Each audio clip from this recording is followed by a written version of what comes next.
میرے عزیزوں، سب سے پہلے تو میں آپ حضرات کو اور حضرت مفتی صاحب کو اور حضرت مولانا جنہوں نے سنا ہے سامع صاحب کو بھی دل کی گہرائیوں سے مبارکباد پیش کرتا ہوں، کیونکہ یہ ختم قرآن کی مجلس ہے۔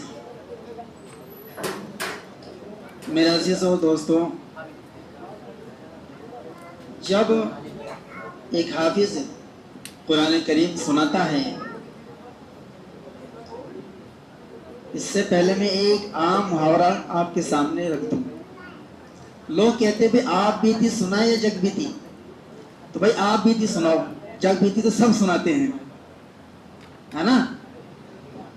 تو اس لیے میں آپ بیتی سنا رہا ہوں، دھیان سے سننا۔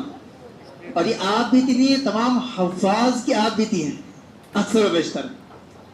تو میں یہ کہنا چاہ رہا ہوں کہ جب ایک حافظ قرآن کریم سنا رہا ہوتا ہے تو اس کو کن کن لمحات سے گزرنا ہوتا ہے۔ ایک تو مسلح کا پریشر ہوتا ہے اس کے اوپر۔ مسلح کا پریشر کوئی آسان نہیں ہے۔ جو لمبی چوڑی باتیں کرتے ہیں نا، ارے آج حافظ صاحب کی اتنی غلطی آ گئی، ارے آج حافظ صاحب اتنی جگہ اٹکی، آج اتنی جگہ لقمہ لیا، وہ ذرا اس مسلح پر سورہ فاتحہ پڑھ کر کے سنا دیں۔ سمجھ رہے ہیں آپ؟ یہ آسان کام نہیں ہے۔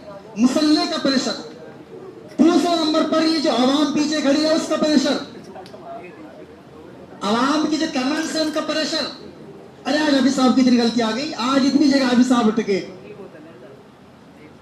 اور تیسرا پریشر، حافظ صاحب خود رکعت میں مسٹیک نہ ہو جائے، 20 رکعت پڑھانی ہے 19 نہ ہو جائے، 21 نہ ہو جائے، اور پارے کی تعداد رکعت میں کتنا پڑھنا ہے، کہاں رکوع کرنا ہے، اور اگر کہ سجدہ آ رہا ہے تو سجدہ کون سے رکعت میں آ رہا ہے بتانا بھی ہے آپ کو سجدہ۔ اگر امام صاحب کسی دن بھول گئے سجدہ نہیں بتایا تو قیامت پر پانا ہو جائے، ارے انہیں کچھ پتہ ہی نہیں، آج سجدہ بھی نہیں بتایا، دیکھو۔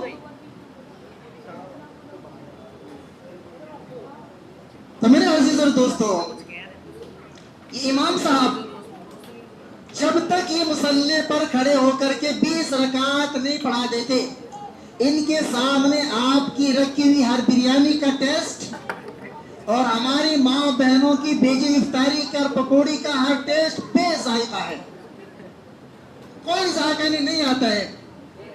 کسی کھانے میں کوئی کتنا بہترین کھانا ان کے سامنے تیار کر کے رکھ دیا جائے، اور حفاظ کرام جانتے ہیں ان کے سامنے اس پکوان کی چٹپٹاہٹ، اس پکوان کا ذائقہ، اس کا ٹیسٹ پھیکا ہے۔ جب بھی رکعت سنا دیتا ہے تو کچھ ہلکا بوجھ ہوتا ہے، تبھی بیچارہ کھاتا ہے، لیکن صبح اٹھتے پھر وہی فکر اس کے ذہن و دماغ پر سوار ہو جاتی ہے۔ قدر کرنا چاہیے۔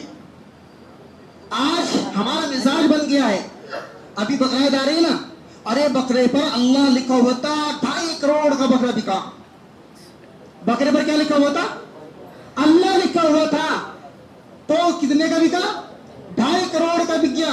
ارے اللہ کے بندے، تیری مسجد کے امام کے سینے کے اندر 30 پارے محفوظ ہیں، تجھے اس کی قدر نہیں، افسوس ہوتا تیری عقل پر، تیری ذہانت پر۔